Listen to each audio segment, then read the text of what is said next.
Logan Waterfront in Bloemfontein in the countdown to the 2000 Mountain Trial. Round 6 of the MSA South African Rally Championship is underway.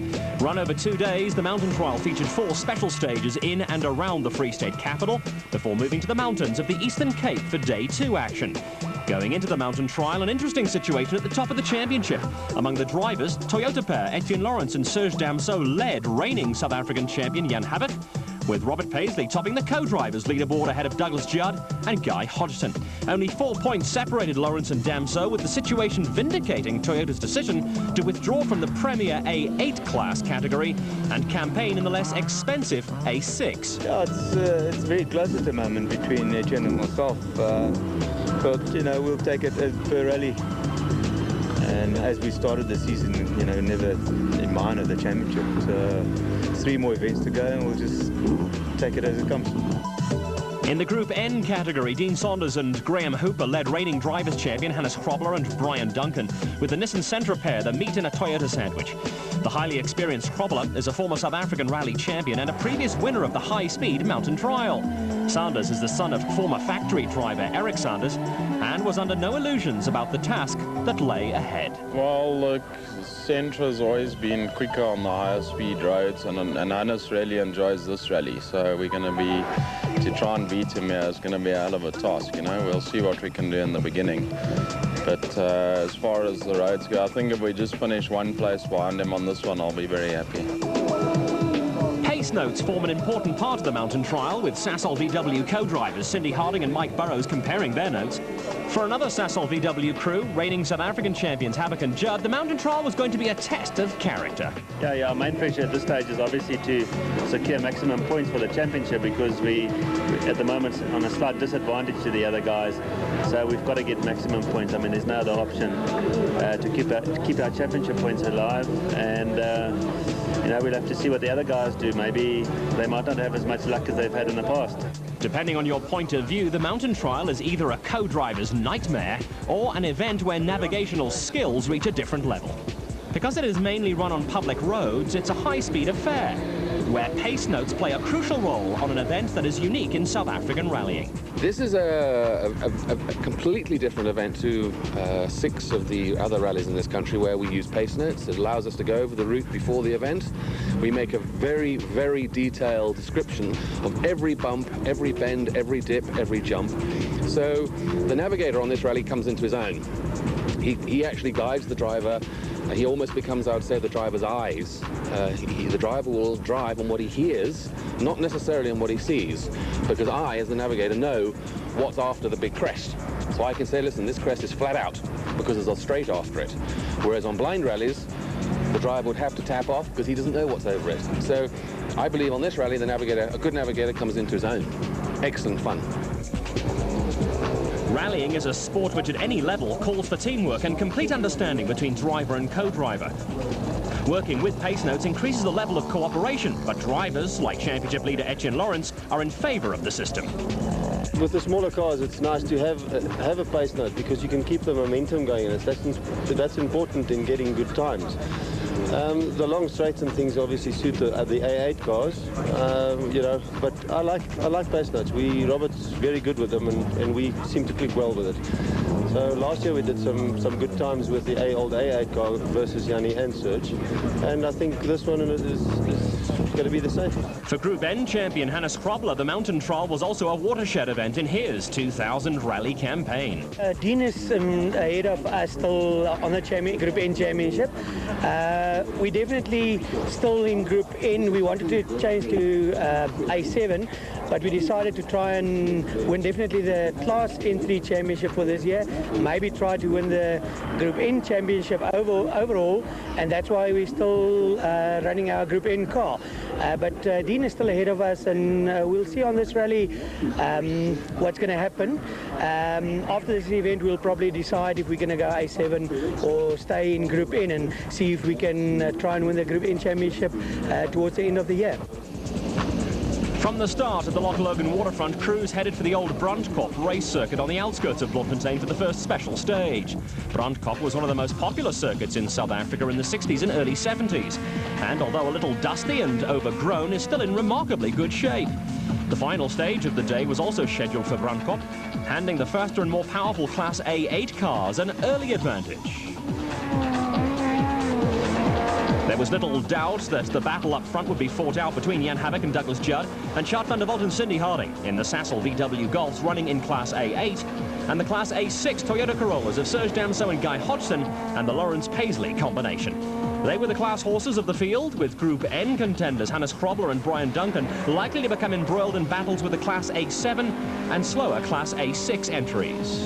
Class A7 championship leaders Tony Ball and Marty Olafira in the Bulwer Park VW Golf were looking to consolidate their lead, and a great deal of interest also centred around the Class N2 scrap between the Toyota Corolla crews of Dean Saunders and Graham Hooper and Quibus Ruiz and Neil Faree in the SALive.com car. Veterans Jeff Mortimer and Gerry Gerriker in the Sasol Nissan Sentra are hugely experienced, and we're looking for this asset to work in their favour over the weekend. Switched between the Brandkop special stages were two short gravel stages, which added a little variety to the brief day one proceedings. Reigning champions Jan Habak and Doug Judd were into the early lead after the first Brandkop stage, but the Sasol VW Golf pair and the other front runners were biding their time. The real rally would start on day two in the mountains in the Berkeley East area. The Toyota dealer team pair of Serge Damso and Guy Hodgson had fallen behind the two factory Sasol Golfs after stage one, but from a tactical point of view would be content to keep the day one gap to manageable proportions. With crews forced to drop one score at the end of the season, Damso was in a powerful position in the championship, with a second and a couple of thirds over the three remaining events enough to give him the championship. Although leading the championship, the points position was a little misleading where Etienne Lawrence and Robert Paisley were concerned. Jan Habak and Doug Judd and Damso and Hodgson had already dropped 0 scores through non-finishes, but Lawrence and Paisley still had to drop a 4th place, that on the Tour Natal. On the credit side for the team total pair, another non-finish for either Habak and Judd or Damso and Hodgson would be disastrous. The dropped points situation brings into play all sorts of calculations, and with the championship issue in a state of flux, there was plenty of pressure on the leading contenders. Adding to the permutations is the role other crews can play in title chases, and the Sasol VW team were looking to Chart van der Walt and Cindy Harding to run a little interference where the Toyota Challenge was concerned. Now out in the ex-Habak Judd VW Golf kit car, the former Class A7 champions made an indifferent start to the season, but have bounced back to form. A trio of young local enthusiasts carried out a little impromptu roadworks before the arrival on the scene of Hannes Krobler and Brian Duncan in the Total Bridgestone Nissan Sentra. The pair were in the early lead in the Group N category and Class N3, with the Mountain Trial an important event in the developing battle in the overall Group N championship. Krobler and Duncan were closing in on Group N and Class N2 championship leaders Dean Saunders and Graham Hooper, and were candidates for another top 10 finish. The ubiquitous Krobler was returning to a battleground that in days gone by saw the former South African rally champion win the Mountain Trial in the era of high-speed turbocharged machinery. A Group N car is a far cry from those yesteryear monsters, but Krobler just keeps rolling on, and Saunders and Hooper were struggling with a sick engine, slowing down the team total Toyota pair. Behind them, Johnny Hebel and Errol Finnis had taken the early lead in Class A7 in a Nissan Sentra, with the pair raising a few eyebrows with some impressive performances in their first season of the National Rally Championship. Down in Class N1, reigning champions and current championship leaders Rodney Fasaki and Carolyn Swan were setting the early place in the team total Toyota Taz. Back to Brandkop for the final stage of day one, with crews this time tackling the stage in reverse direction. This was meat and drink for Jan Habak and Douglas Judd, with the Sasol VW factory crew taking full advantage of extra Class A8 power to build on their early lead. Class A7 leaders Johnny Hemmel and Errol Finnis were showing a fair turn of speed in the Nissan Sentra, with local rally enthusiasts loving every minute of the action. Serge Damso and Guy Hodgson were at the front of the Class A6, with the dealer team Toyota pair also running third overall at this stage of proceedings. Hannes Krobler and Brian Duncan were already in among the slower Group A cars, with the pair leading both the Group N category and Class N3. Stars of the future were being royally entertained, with Quibus Ruiz and Neil Faree snatching the early advantage in Class N2 in the SALive.com Toyota Corolla. Rodney Fasaki and Carolyn Swan were going along at a gentler pace, but still leading Class N1, ahead of Mike and Robin Houghton. And at the end of day one, the two factory Sasol VW Golfs were ahead of the Toyota pair of Damso and Hodgson, and Lawrence and Paisley. 2 Group N cars were in the top 10, with the stage set for Day 2 battle in the mountains. The mountain trial provides teams with logistical problems. Long distances between special stages made life difficult for service crews, with Doug Judd and Sasol VW consultant Bernie Mariner running through final service schedules. If you only have one service van, you'll have a real problem. We've got a few vans and Douglas is just busy sorting the thing out, and we'll have to split them up, and where do we normally they go and follow one another, or sometimes leapfrog. They're going to disappear, not see one another until the lunch stop.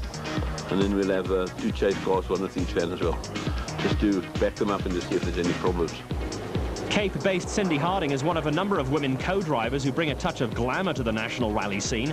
And after a tough day, cooped up in a rally car, Harding unwinds by pounding the pavements, with the 2000 mountain trial now moving to the mountain areas around Barkly East and Lady Grey, with Day 2 set to provide plenty of drama. Rallying finally got around to taking a leaf out of the off-road racing book, and sunrise over the mountains in Barkly East signalled an early morning start for crews.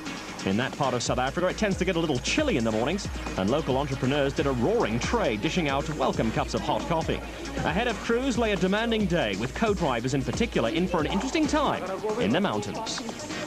I think it's a navigator's nightmares, but you know, we're running on pace now, so the whole crew's busy in the car all the time. So I think it's pretty fast, and one's got to be quite wide awake. We did this event last year for the first time. It was an eye-opener last year, so let's hope we can do it properly this time.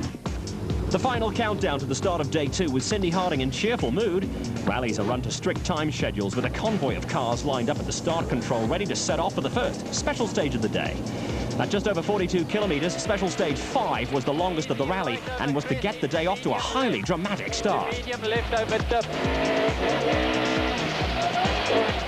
Into turn, medium left, caution, keep tight. Rally leaders Jan Habak and Doug Judd hard at work, with Judd calling out instructions off pace notes. Back at the start of the special stage, Chart van der Walt and Cindy Harding were under starters' orders, with race cam action from the Sasol VW Golf, providing this armchair view of characteristic mountain trial rallying. The event is run over good conditioned public roads that are closed to normal traffic and is a high-speed affair. Sheer drop-offs, blind rises and sharp changes in elevation require an iron nerve and total concentration from driver and co-driver.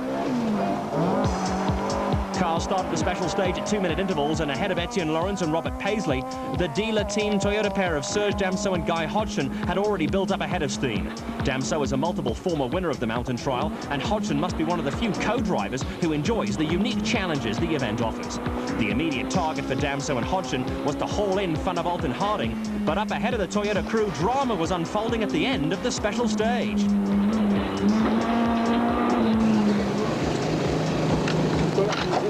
The drama centered around Jan Habak and Doug Judd, who were suddenly in serious trouble. During the special stage, the Sasol VW Golf burst the fuel line, and the car caught fire at the final control. The blaze was quickly extinguished, and there was frantic activity around the car as service crew set about assessing and repairing the damage. 2Ks from the end, it started having fuel surges. Obviously, it leaked all the, oil, the fuel out, and as we stopped at the flying finish, it started burning. So, but we're lucky to extinguish the thing, and it looks okay so far. Chart van der Walt and Cindy Harding also lost time, and Toyota crews Serge Damso and Guy Hodgson and Etienne Lawrence and Robert Paisley were still in the running. The rally was suddenly alive with interest, with Guy Hodgson in animated mood as other co-drivers meticulously checked stage times with each other. It's on the 2000 mountain trial, and rally leaders Jan Habak and Douglas Judd were fairly belting along again, with the Sasol VW Golf appearing to be none the worse for wear after the trials and tribulations of the previous special stage. Habak and Judd started the day with a 22-second lead over teammates Van der Walt and Harding, and a 39-second advantage over Serge Damso and Guy Hodgson. The Sasol VW crew dropped 5 seconds to Damso and Hodgson on stage 5, but at this point were still in control of proceedings. The dealer team Toyota pair of Damso and Hodgson were always looking to make up time on Chart van der Walt and Cindy Harding in the mountain stages, and stage 5 saw them turn an overnight deficit of 10 seconds into a 16-second advantage. In straight line speed, there's not much in it between the Class A8 Golfs and the Class A6 Toyota Corollas, but more torque out of tighter corners and on long gradients provides the VWs with the distinct advantage. Etienne Lawrence and Robert Paisley produced a stunning special stage 6. They took 4 seconds off both Haviken Judd and Van der Walt and Harding and were 13 seconds quicker than Damso and Hodgson. Van der Walt and Harding were a little under the whip, while Johnny Gemmell and Errol Finnis were starting to walk away with Class A7 and the Nissan Sentra. Behind them, Hannes Hrobler and Brian Duncan were comfortably ahead in the Group N category, and in Class N3, with the pair locked in battle with Gemmell and Finnis and Jean-Pierre Damso and Johan Klaassen. The younger Damso and Klaassen were having another good outing in the team total Toyota Corolla, and solidly entrenched in the top 10 were Barry Hrobler and Mike Burrows in the third Class A8 VW Golf. Tony Ball and Marty Olivier were chasing Gemmell and Finnis in Class A7, along with Keith Coleman and Eddie van der Walt, but at the mid-morning break after 7 special stages, the rally had been turned upside down. Chart van der Walt and Cindy Harding rolled on stage 7 and lost a minute, while Jan Habig and Doug Judd ran into more fuel rail problems and dropped 2 minutes. Habig and Judd had also mislaid their time card, and for the 2 top Sasol VW crews, the day was turning into a nightmare. It was about halfway into the last stage, just before refuel, and we came over a crest, a slight left-hander into a slow right-hander, which was called a bit late, and there's nothing I could do to avoid it. So we fell onto the left side. Luckily, the car fell onto its wheels again from its side, and we could manage to start it and get it out the place where it was. Where we was sitting, it was sitting sort of there on a few rocks, and we lost about a minute. So I mean, for a row to lose a minute, I think we're lucky. Yeah.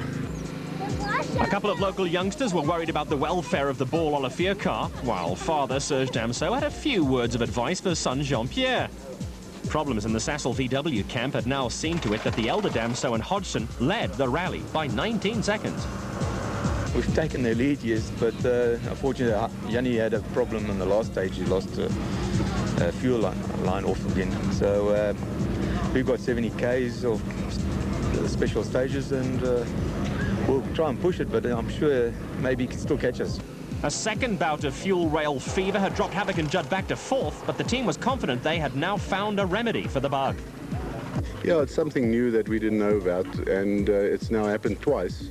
And I suspect it's a resonance in the engine that is now causing it to loosen itself. We've now modified it, and I think the problem is now solved. Problems were not confined to the Sasol VW camp. Etienne Lawrence and Robert Paisley decided to change the gearbox on the team total Toyota Corolla after running into a drivetrain problem. For rally service crews, this is a routine exercise with the job completed in around 20 minutes. Tell that to your friendly dealer next time you pop in for a service. Lawrence and Paisley were now up to 2nd and trailed Damso and Hodgson by 19 seconds, with the gearbox change merely a precaution. When we got to the service point, we changed the side shafts, let it run again, but the noise was still there, so now we changed it to the gearbox just to make 100% sure the drivetrain is all right. But that is my grandson. That is actually the manager of the team. He takes care and watches to make sure that my service team do the job properly. He's actually my right-hand man on this event. Well, there you have it. Grandpa Keith Coleman has his right-hand man, while helping look after the VW Golf of Robin and David Goodman was blind mechanic Morne Swanepoel. Okay, those notches have to line up with the hole in the shaft. Clive invited me to come and help him service, and I'm enjoying myself thoroughly. I'm a bit of a handyman myself, and this gives me the opportunity to work in a team, and I enjoy it thoroughly. Over the last 4 special stages, the chase was on for Jan Habig and Douglas Judd. Victory was essential for the pair if they were to keep alive championship hopes, and they had around 70 kilometres in which to make up 75 seconds on Serge Damso and Guy Hodgson. Racecam action is from the Sasol Golf, and just look at those sheer drops, with co-driver Judd calmly calling out instructions from his pace notes. Medium right into easy left 50. Much to the surprise of many rally pundits, Serge Damso and Guy Hodgson have already won twice this year in the Class A6 Toyota Corolla. With Habig and Judd on a charge, the dealer team Toyota crew were under a little pressure and were further hampered by an engine misfire. For all that, second place on the mountain trial would be enough to give them the outright lead in the championship, and the pair were driving as much for a win as for a safe finish. Behind them, there were more problems for the unfortunate Etienne Lawrence and Robert Paisley, with a broken control arm slowing the progress of the Team Total Toyota pair, who was soon overhauled by both Habig and Judd and Chart van der Walt and Cindy Harding. JP Damso and Johan Klaassen were third in Class A6 and sixth overall, with the Team Total pair having to fight off the attentions of the steady Barry Hrobler and Mike Burrows in another of the Sasol VW Golfs. The experienced Tony Ball and Marty Olivier now led Class A7 in the Bulwer Park VW Golf and had gradually worked their way into the top 10. Ball and Olivier took over the Class A7 lead after early pace setters Johnny Gemmell and Errol Finnis went off the road on stage 7 and lost 12 minutes. It was lack of experience that probably led to the downfall of Gemmell and Finnis, who were bravely trying to fight back before finally expiring on the final special stage when the Nissan Sentra's gearbox gave up the ghost.